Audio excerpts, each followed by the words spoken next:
Hello दोस्तों। The sense of collective belonging, सामूहिकता का भाव। Nationalism spread when people begin to believe that they are all part of the same nation, when they discover some unity that binds them together. राष्ट्रवाद की भावना का विकास लोगों में तब हुआ जब वो ये समझने लगे कि वो एक ही देश का हिस्सा हैं, और उन्हें उनमें एकता का भाव आया जब वो कुछ चीज़ों के बारे में जाने जो कि उनको आपस में जोड़ता है। But how did the nation become a reality in the minds of people? लेकिन कैसे राष्ट्र की भावना वास्तविक रूप में लोगों के दिमाग में आएगी? How did people belonging to different communities, कैसे लोग अलग अलग समुदायों के जुड़ेंगे? Region or language groups develop a sense of collective belonging, और अलग अलग भाषाओं के लोग आपस में एक सामूहिकता का भाव लाएंगे। This sense of collective belonging came partly through experience of United struggle. ये जो एकता या सामूहिकता का भाव आया, ये लोगों के एक साथ संघर्ष से आया और ये उन्हें अनुभव भी हुआ। But there were also a variety of cultural processes through which nationalism captured people imagination. और लेकिन कुछ चीज़ें ऐसी थी या कुछ ऐसे सांस्कृतिक भाव थे या उसकी प्रक्रिया थी जो कि राष्ट्रवाद को और भी मजबूत की। History and fiction, folklore and songs, popular prints and symbols all played a part in the making of nationalism। जो हमारा इतिहास है, हमारी जो लोक कथाएं हैं, लोकगीत हैं, और जो लोकप्रिय जो चित्र हैं, जो हमारे प्रतीक हैं, इन सभी ने मिलकर एक राष्ट्रवाद की भावना को जागृत किया। The identity of the nation, as you know, is most often symbolized in a figure or image। और ये जो पहचान है राष्ट्र की, ये ज़्यादातर आप देखेंगे कि एक फिगर या एक चित्र के रूप में सिंबलाइज या प्रतीक के रूप में हम देखते हैं। This helps create an image with which people can identify the nation। और ये एक चित्र बनाता है जो कि एक राष्ट्र के रूप में परिचय देता है। It was in the 20th century with the growth of nationalism that the identity of India came to be visually associated with the image of Bharat माता।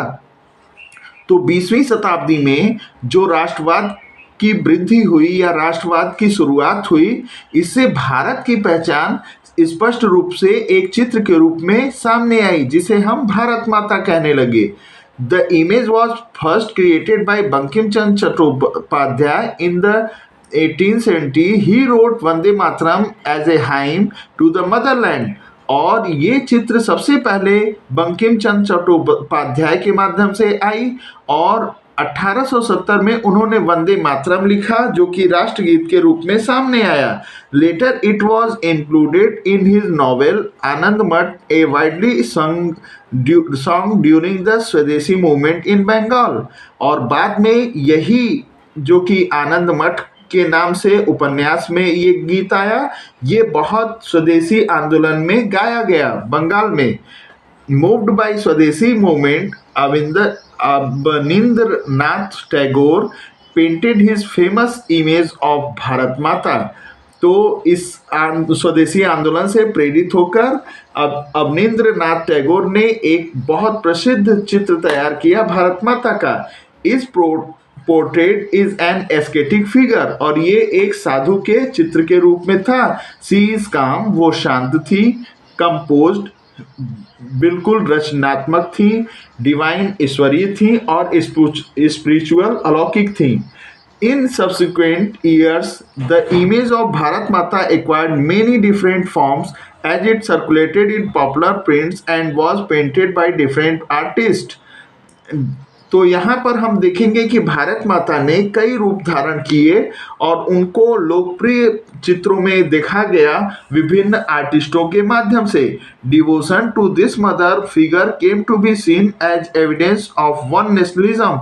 और इनके प्रति जो समर्पण था एक माता के रूप में, वो हमें एक प्रमाण के रूप में आता है एक राष्ट्र की तरह। idea of nationalism also developed through a movement to revive Indian folklore. और जो राष्ट्रवाद का विचार था वो विकसित हुआ आंदोलन के रूप में और ये भारतीय लोक प्रथा के रूप में सामने आया। इन late 19th century, Indian nationalists began recording folk tales sung by bards and they told in villages together folk song and legends। और 19वीं शताब्दी के अंत में भारत में जो राष्ट्रवादी लोग थे वो लोकगीतों को जो कि गाए जाते थे, कहानियों को इत्यादि को वो गांव-गांव में घूमकर और लोग जो आपस में जो गीत गाते थे वो सारी चीज़ों को, उनके पुराणों को, उनकी कहानियों को लेके गांव-गांव में घूमे या लोगों से मिले। These tales, they believed, gave a true picture of traditional culture had been corrupted and damaged by outside forces। और ये जो कहानियाँ इनके पास थी, जो लोकगीत थी, लोक कथाएं थी, लोक पुराण थे, इन सारी चीज़ों को ये माना जाता था कि इसका सही चित्र हमें नहीं दिखाया जाता है और जो कि हमारी परंपराओं में है, इसे जो हमारे मौजूदा स्थिति जो संस्कृति है, इसको जो बाहरी शक्तियां हैं वो नष्ट कर रही हैं।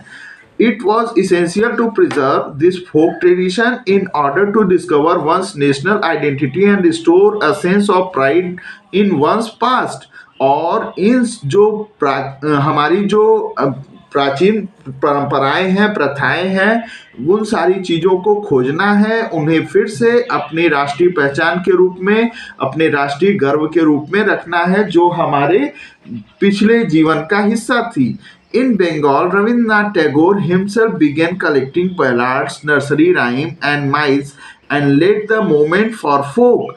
और बंगाल में रविन्द्रनाथ टैगोर ने अपने जो कविताएं थी, बच्चों की जो राइम से थे, जो पुराण थे, कथाएं थी, उनको उन्होंने अपने आंदोलन का हिस्सा किया और उसे लोकगीतों के रूप में प्रस्तुत किया समाज के लिए। इन Madras, Natesa Sastry published a massive 4-volume collection of Tamil folk tales, The Folklore of Southern India। और मद्रास में नतेसा शास्त्री ने एक विशाल 4 कॉपी का एक तमिल कहानियों का एक सीरीज निकाला जो कि फोकलोर साउदर्न इंडिया के नाम से था। He believed that folklore was national literature। It was the most trustworthy manifestation of people real thought and characteristic। वो ये विश्वास करती थी कि जो हमारे लोकगीत, लोक प्रथाएं हैं, वो हमारे राष्ट्र के साहित्य हैं और ये सबसे विश्वसनीय, स्पष्ट रूप से दिखने वाले हमारे लोगों के विचार हैं और उनके गुण हैं। As the national movement developed, nationalist leaders became more and more aware of such icon and symbol in unifying people। तो जैसा कि राष्ट्रीय आंदोलन विकसित होता गया, हमारे राष्ट्रवादी नेता जो थे वो और भी ज़्यादा इसके प्रति सजग हुए और जो हमारे प्रतीक थे, जो हमारे चिन्ह थे, जो हमारे लोगों को एक कर सकते थे, and inspiring in them a feeling of nationalism, और उनको प्रेरित कर सकते थे, के अंदर राष्ट्रवाद की भावना जगा सकते थे। During the Swadeshi movement in Bengal, a tricolour flag red green yellow was designed. और जब स्वदेशी आंदोलन बंगाल में चल रहा था तो एक तिरंगे को जो कि लाल, हरा और पीले रंग का था वो डिजाइन किया गया। It had 8 lotuses representing 8 provinces of British India. तो इसमें 8 कमल थे जो कि प्रदर्शित करते थे 8 प्रदेशों के जो कि ब्रिटिश क्षेत्र में आता था, ब्रिटिश भारत में। एंड अ क्रिसेंट मून, और एक टुकड़ा चांद रिप्रेजेंटिंग हिंदू एंड मुस्लिम, जो कि हिंदू और मुस्लिम दोनों के लिए पाक था। By 1921 Gandhi ji had designed the Swaraj flag. और 1921 में गांधी जी ने एक स्वराज फ्लैग का डिजाइन किया। It was again a tricolour, red green and white. ये फिर से ट्राई कलर या तिरंगे के रूप में था, लाल, हरा और सफेद। And had a spinning wheel, और एक इसमें बीच में चरखा था, इन द सेंटर, बीचों बीच, representing the Gandhian ideal of self help. और ये बताता था कि गांधीयन आदर्श को, जो कि स्वयं सहायता के रूप में था। Carrying the flag, holding aloft, it aloft during marches became a symbol of defiance. और इस झंडे को आगे लेकर सबसे ऊंचाई में चलने का ये प्रतीक था कि ये विरोध का प्रतीक होता है। Another means of creating a feeling of nationalism was through reinterpretation of history। और दूसरा इसका तरीका ये था कि हम राष्ट्रवाद के माध्यम से अपने इतिहास को फिर से बताएं, उसको समझाएं। By the end of 19th century, many Indians began feeling that to instill a sense of pride in the nation, Indian history had to be thought about differently। तो ये बताते हैं कि 19वीं शताब्दी के अंत तक भारतीयों ने महसूस करना शुरू किया कि उनका जो देश है या उनकी जो चीजें हैं वो गर्व के योग्य हैं। Indian history had to be thought about differently, और भारतीय इतिहास को अलग तरीके से सोचा जाने लगा। The British saw Indians as backward and primitive, capable incapable of governing themselves. अंग्रेज जो थे वो भारतीयों को बैकवर्ड या पिछड़े के रूप में या आदिम जातियों, जंगली जातियों के रूप में देखते थे, जो कि अपने आप पर शासन करने के अयोग्य थे। In response Indian began looking into the past to discover India's great achievement. और इसी के विरुद्ध भारतीयों ने अपने जो पिछले जीवन था, जो पिछली खोजें थी हमारे इतिहास की, उसके बारे में अध्ययन करना शुरू किया। They wrote about the glorious development in ancient times, that when art and architecture, science and mathematics, religion and culture, law and philosophy, craft and trade had flourished। तो वो अपने गौरवपूर्ण विकास के बारे में, जो कि हमारे प्राचीन समय का था, उस समय के आर्किटेक्चर, विज्ञान, गणित, धर्म और संस्कृति, कानून और दर्शन, उसकी कला, व्यापार, जबकि उस समय बहुत फल फूल रहा था। The glorious time in their view was nationalist, was followed by a history of decline when India was colonized। और ये जो गौरवपूर्ण समय था भारत का, ये उस समय नष्ट हो गया इसका इतिहास जब ये एक उपनिवेश के रूप में हुई।